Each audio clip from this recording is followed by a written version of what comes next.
Buenos días. Esta semana vamos a hablar en el curso de Historia del Perú, el ochenio o el gobierno de Manuel Odría, que se va a dar desde el año de 1948 a 1956.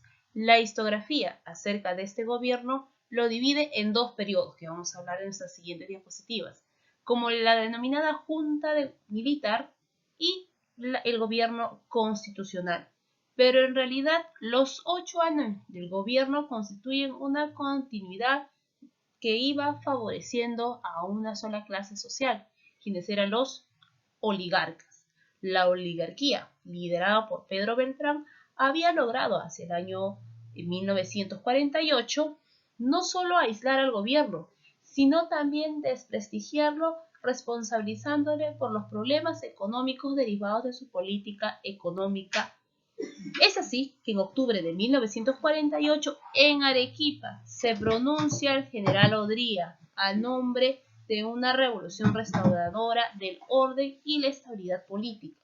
Contó con el apoyo de los oligarcas, donde estaba a la cabeza el famosísimo Pedro Beltrán, y los sectores dominantes de Arequipa, que vieron en él la persona capaz de controlar la situación social del país y que aplicase las medidas liberales que ésta reclamaba a Bustamante. El golpe de Odría significó el afianzamiento del patrón de crecimiento de esta oligarquía, quien se basaba en la exportación de materia prima, con inversión extranjera. Es así que vamos a hablar acerca del gobierno de Odría, que va a trabajar para un pequeño sector. ¿Para qué sector? Los oligarcas. Recuerda que estos oligarcas van a hacer que Odría llegue al poder. Así que vamos a empezar con la clase. Presta atención y toma nota las partes más importantes.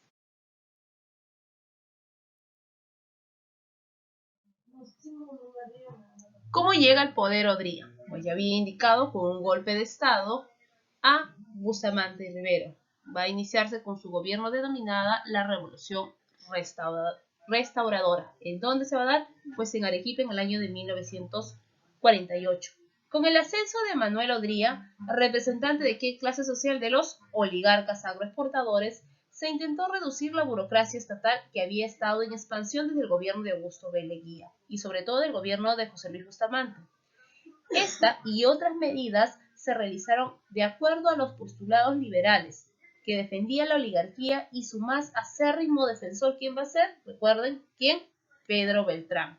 En los años 1950 a 1955, los gastos del Estado aumentaron en el Ministerio de Gobierno, Policía, Educación y Fomento. Estos gastos se van a elevar y se justificaban porque el gobierno amplió su política populista para intentar reducir las contradicciones sociales mediante un sinfín de obras públicas, trabajos en construcción civil. También se desarrollan medidas de control sobre la población, lo que significa tener bien organizado y sobre todo entrenar a nuestras fuerzas armadas y policiales. Aquí durante su gobierno de Odría va a tener una frase muy célebre, ¿no? Hecho y no palabras, ¿no? Por tantas obras que él va a realizar. Por eso se denomina su gobierno populista. Estos gastos se van a financiar con los ingresos fiscales de las exportaciones. Tal fenómeno de bonanza económica de las exportaciones tenía su base en la coyuntura internacional favorable que provocará un incremento en esta actividad. Luego tenemos en este caso lo que viene a ser. ¿Y qué tipo de sucesos se dio en el extranjero? Pues se dio la denominada guerra con Corea. Y esta guerra con Corea, Estados Unidos fue protagonista y tenía la necesidad de tener materia prima. ¿Y dónde había más materia prima en Sudamérica? En el Perú. Entonces aquí, ¿quiénes van a salir beneficiados? No es que todos los peruanos van a beneficiarse con esta guerra. No, solo los que se dedican a la agroexportación. Por consiguiente, esto va a originar un aumento de la demanda de nuestras materias primas y se produjo un incremento de estos precios a nivel mundial. El cobre y el azúcar fueron las principales exportaciones. El primero, controlado por capital americano, que viene a ser el cobre, y el segundo va a ser controlado por la oligarquía, los llamados, en este caso, estos oligarcas que se van a dedicar a la exportación del azúcar. Cuando esta bonanza va a culminar, que va a ser en el año de 1953, las exportaciones de materia prima va a realizar, o en este caso va a bajar en gran medida. Entonces, el gobierno va a empezar a hacer unos cuantos reajustes políticos arancelarios con el fin de obtener más ingresos. Las actividades económicas internas aportaron bastante en la tributación, pero sin afectar a la clase media. Se siempre trabajaba en favor de ese grupo social, sin afectar a esos oligarcas o a esa clase media. En diciembre de 1948 se modifica el control de cambio, por el cual los exportadores podían disponer de un cierto porcentaje de nuestras divisas. Entonces, una de las medidas, en este caso que va a tomar Odría durante su gobierno, va a ser nombrar a Pedro Beltrán como director del Banco Central de Reserva. ¿Por qué? Recuerden que Pedro Beltrán, ¿a qué clase social pertenece? A los oligarcas. ¿Y quién va a hacer llegar a la presidencia a Odría? Pues estos oligarcas. Entonces los oligarcas tenían como su representante a Pedro Beltrán. Entonces Pedro Beltrán pedía ese llamado favoritismo que le permita también ingresar o manejar algunas instituciones en el Estado. Una de ellas en el Banco Central de Reserva del Perú. Durante el gobierno de Odría se diseñaron varias políticas económicas basadas sobre todo en un liberalismo que satisfaga solo, escúchalo bien, los intereses de una oligarquía agroexportadora y también no tenía que perjudicar al capital extranjero. Pedro Beltrán, con su asesor, fue uno de los más abanderados del liberalismo.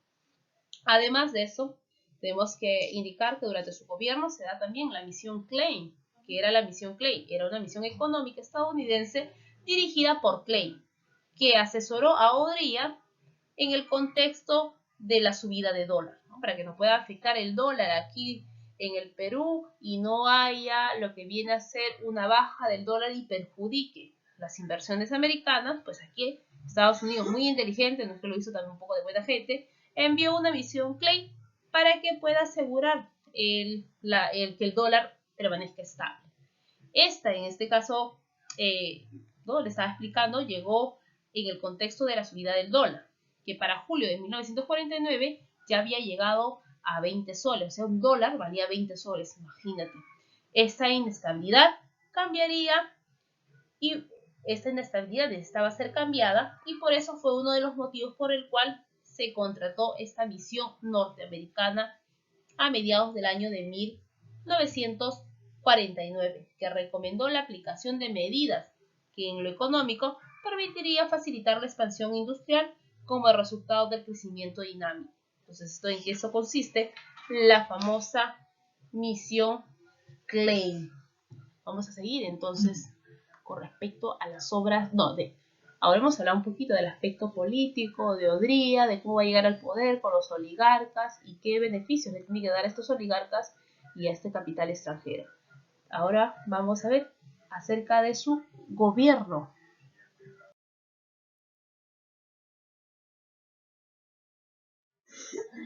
En esta diapositiva nosotros vamos a señalar un poco acerca de cómo este personaje Odría va a asumir el poder. Recuerda que Odría va a dar un golpe de estado. ¿A quién? A José Luis Bustamante. Al darle golpe de estado, este gobierno de Odría va a iniciarse una llamada Junta de Gobierno, que va desde el año de 1948 a 1950. Esta junta de gobierno se va a iniciar con el derrocamiento de Bustamante. Por ello, se va a detener las reformas emprendidas a favor de la burguesía industrial. Se lleva a cabo una fuerte campaña de represión contra el movimiento popular, con proscripción de partidos políticos como el APRA y el comunismo. O sea, un día va a hacer una persecución de estos partidos. En pocas palabras, el Estado de Derecho y las garantías de los ciudadanos quedaron suspendidos por este golpe de Estado.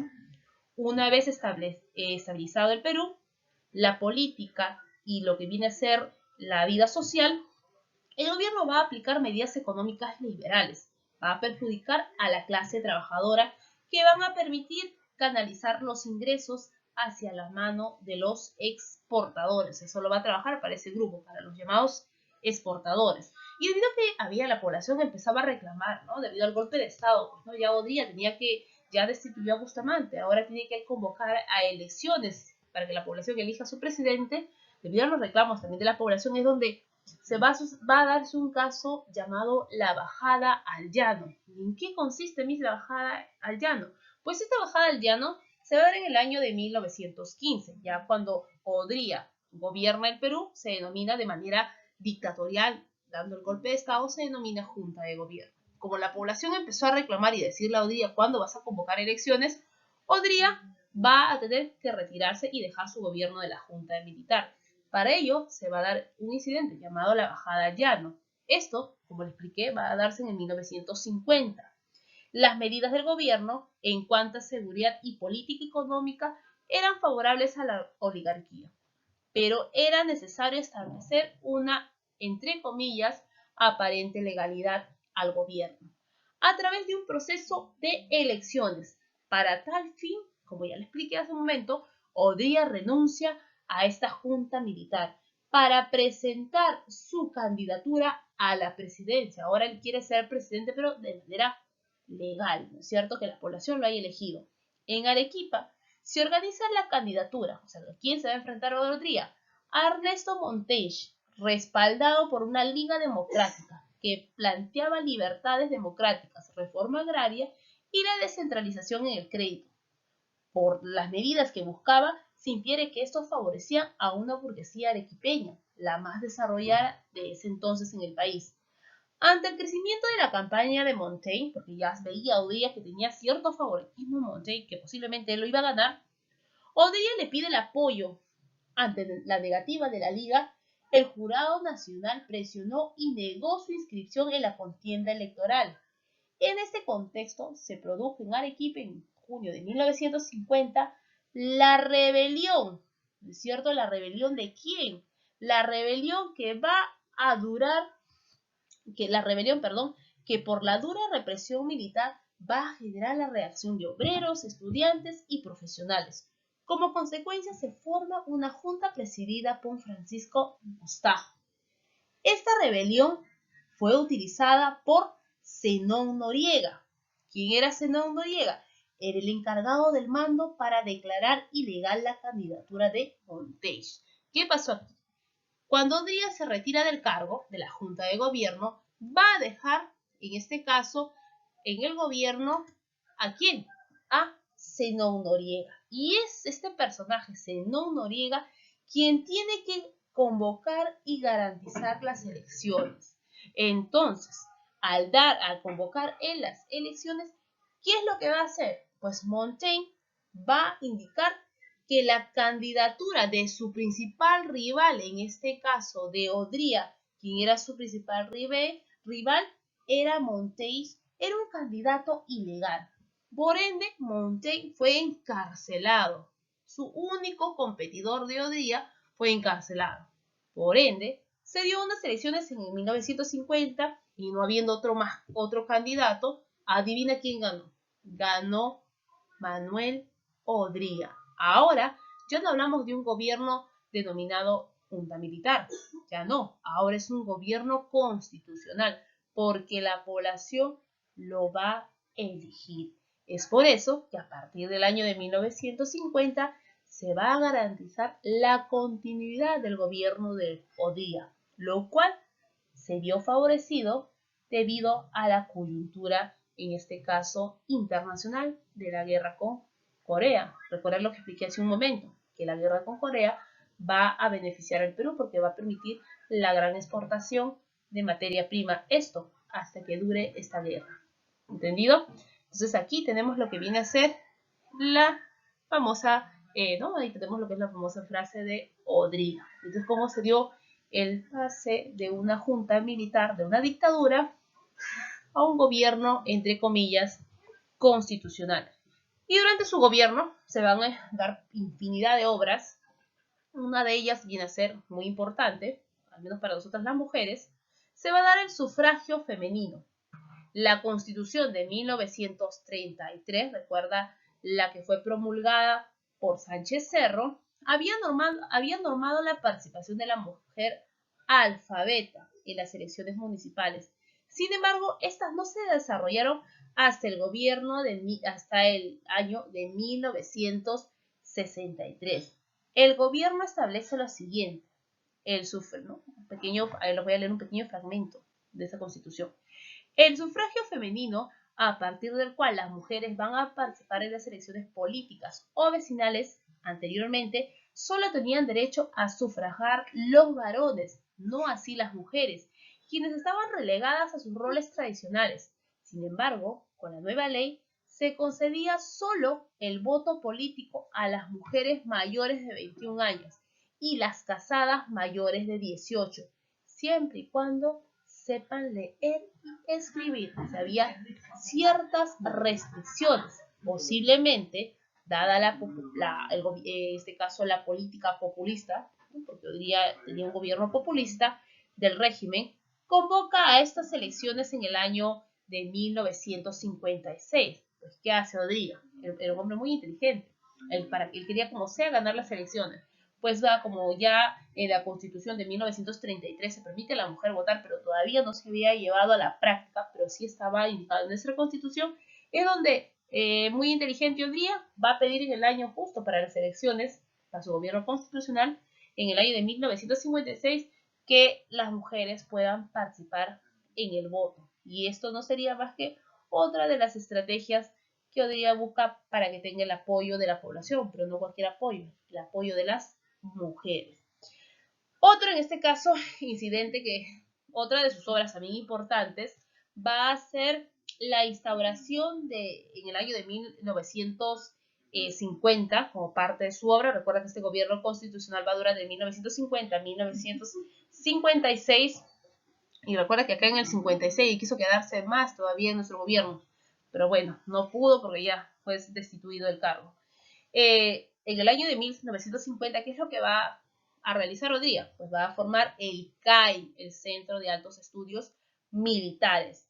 En este caso, ¿con qué fin? Pues con el fin de que nuestro ejército esté preparado y capacitado, y no quería que se vuelva a repetir otro incidente de la guerra con Ecuador. Entonces querían mayor capacitación de lo que formaba nuestro cuerpo militar del Perú. Se da además, debido a las constantes huelgas que se daban aquí en el Perú, se da la ley de la seguridad interior, pero esto fue en el año de 1949. ¿En qué consistía la ley de seguridad interior? Pues la oligarquía y Odría van a buscar controlar todo tipo de protestas. Odría, por eso se dice que el gobierno de Odría se caracteriza por ser dictador. Para ello se promulga la ley de seguridad interna. Al amparo a esta medida, todo opositor al régimen dictatorial era reprimido, incluso algunos eran extraditados, en este caso eran expulsados de nuestro país o eran enviados a prisión por solo estar en contra de su gobierno. Para este momento, el partido aprista era el blanco de esta ley, por su oposición a la oligarquía y su relación con el levantamiento de la Marina del Callao en el año de 1948. Este año, la alta dirigencia de este partido se va a exiliar, o sea, Haya de la Torre se va a exiliar en Chile, Argentina. Se dice que la gran cantidad de priistas se van a dirigir en estos países. Mientras Haya de la Torre, que es el fundador del APRA, va a pedir un asilo a la Embajada de Colombia aquí en Lima. No, aquí, o sea, lo que pasa es que, a ver qué va a darse acá. Haya de la Torre no tuvo la oportunidad en este caso de poder escapar del país. ¿Por qué? Muchos indican que si Odría llegaba a atrapar a Haya de la Torre, lo iba a ejecutar, lo iba a matar. Entonces Haya de la Torre, como que viendo una de sus estrategias que va a hacer, pedir asilo aquí en la embajada de Colombia, va a pedir un asilo para que pueda quedarse. O sea, va a estar encerrado en esta embajada de Colombia aquí en Lima. Mientras tanto, los otros apristas van a ser exiliados o se van a retirar a lo que viene a ser el país de Chile y Argentina. Y aunque usted no lo crea, Haya de la Torre estuvo aproximadamente 5 años encerrado en la Embajada de Colombia, impedido de salir por temor a que Odría lo fuera a encarcelar o incluso a ejecutar. se le pidió asilo a la embajada en el año de 1949 y recién después de 5 años, casi concluyendo el gobierno de Odría, logra por fin Odría retirarse de la embajada de Colombia, ¿no? Esto es debido a la persecución que va a realizar Odría a los apristas con su llamada ley de seguridad. Luego tenemos lo que viene a ser en nuestra siguiente diapositiva un poco hablar acerca de sus obras populistas. Estas vienen a ser las obras más importantes, se podría decir. Luego lo demás son simplemente obras que él realizó para quedar bien con la población.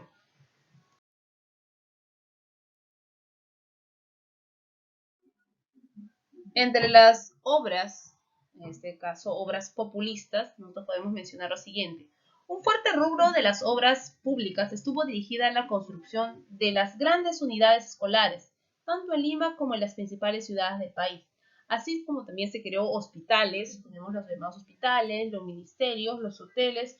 Muchas de estas obras fueron destinadas a la ciudad natal de Odría, a Tarma. En Tarma se mandó a construir un hospital, una iglesia, un hotel de turistas, debido a que Tarma, quería mucho el lugar donde él nacía, el tarmeño.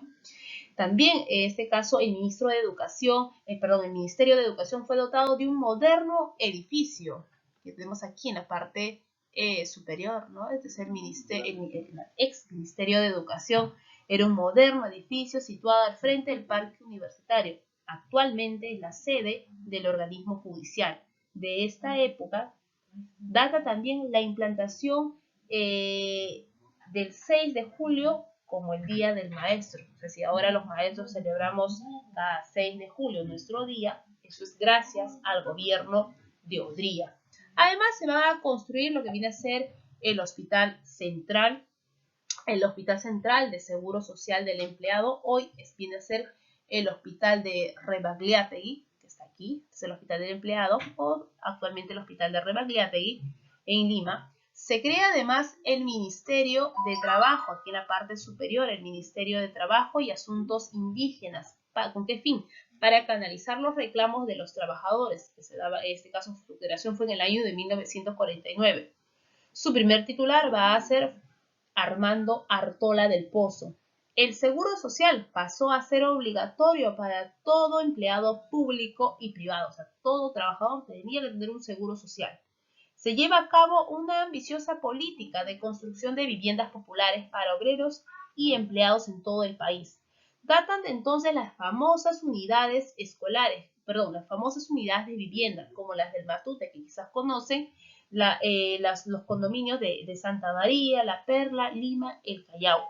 También se va a construir el centro vacacional de Huampaní. Recuerden, si ustedes han ido a Chosica, conocen ese centro de Huampaní, fue construido por Odría para el esparcimiento de las familias. Entonces ahí tenemos una de sus tantas obras populistas que hasta la actualidad se conservan. Tenemos también la creación de lo que viene a ser el Estadio Nacional. Entonces son obras que hasta la actualidad tú puedes apreciar. Bueno, al menos ahí no tenemos que criticar, al menos invirtió en buenas obras, ¿no? Porque recuerda que si tú no das una buena construcción en alguna edificación, no te va a durar ni siquiera 2-3 años, porque se van a derrumbar.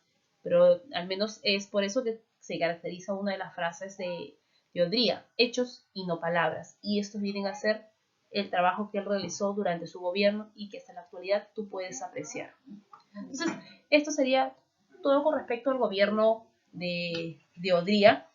Ya si tienes el libro para que puedas en este caso reforzar e ir profundizando más acerca del tema. Recuerda que hoy día tenemos una práctica, estudia y nos vemos en la tarde. Gracias, buenas tardes.